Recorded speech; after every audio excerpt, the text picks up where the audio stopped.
We're watching out for you. This is News 3 Nightside with Jim Snyder and Sue Manteris. A strong code of what it means to be a part of society and to honestly just grow up. Using self-defense to fight off a life of gang violence, Sophia Choi will introduce us to a local man who is proving it can be done through the power of Kung Fu.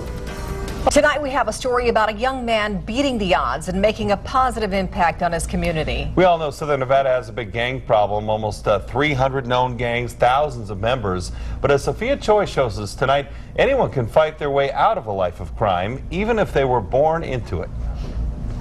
A lotus can't grow in clean water. It actually grows in some of the murkiest or dirtiest type of water because that's where the nutrients are. And then you see this beautiful thing come out of a swamp. That's in the same aspects of what this school did for me. 23-year-old Donald Carlisle wears a black shirt or sometimes a blue robe as he trains at the Lohan School of Shaolin.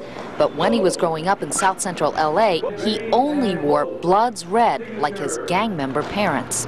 You said you only got to wear red as a kid in that household, and I see you're wearing blue today. Yeah, as wearing red because of, it was kind of like if you wore any other color, you'd kind of get beaten up.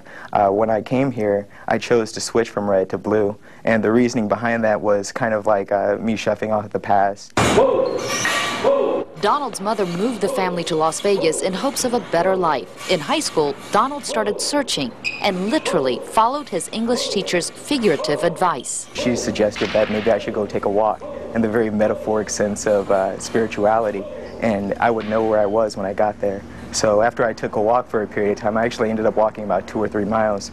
I actually found Sifu Steve's school and walked in, and it just felt right. Go! Perhaps that's because Dashi, or big teacher, Stephen Ba, knew the life Donald knew. I grew up in South Central Los Angeles myself, and I lost 3 brothers to the street. I could possibly be very well dead in that kind of an atmosphere. I joined the gang in Los Angeles, and I joined it more for, I just couldn't fight 20 guys at a time. In that particular period of time, it just seemed like it was the thing to do.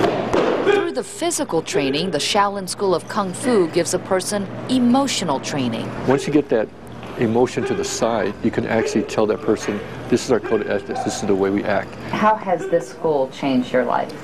This school gave me a real strong code of ethics, a strong code of what it means to be a part of society, and to honestly just grow up. The martial arts is one way of getting rid of anger, frustration, and you grow up. It's a way to quench that thirst, you might say.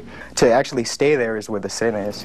To actually come out of that and to get up and to transform yourself and to become something different, that's the magic in itself. That's the miracle. You know, it's not about it's not about praying for a miracle. It's actually about becoming the miracle.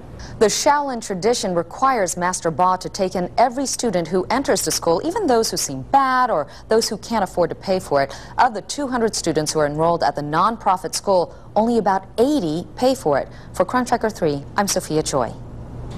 An impressive turnaround for sure.